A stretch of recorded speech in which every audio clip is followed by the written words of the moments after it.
અમરેલીમાં red alert બાદ જિલ્લા કલેક્ટરની પ્રતિક્રિયા સામે આવી છે. એનડીઆરએફની ટીમ, 3 ફાયર ટીમ અને રાજુલા પીપાવાવ કોસ્ટ બેલેટમાં ઇન્ડિયન કોસ્ટગાર્ડની ટીમ સ્ટેન્ડ બાય રખાય છે.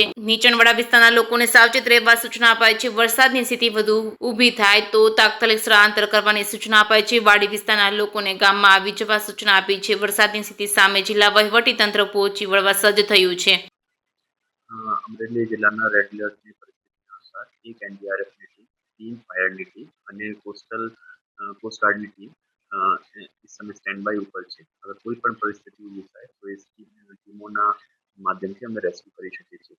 અત્યારે સવારથી 1 થી 2 mm વરસાદ વિવિધ તાલુકાઓમાં પડી છે. અત્યારે સ્થિતિ સામાન્ય છે. અત્યારે અમે નીચલાવાળા વિસ્તારોમાં સાવચેતી માટે સૂચના આપેલી છે કે અગર વરસાદની સ્થિતિ ઊભી થાય તો તુરંત આ લોકોને શિફ્ટ કરી નાખો અને વાડી વિસ્તારમાં જો લોકો રહે છે એને ગામ તરફ શિફ્ટ કરવા માટે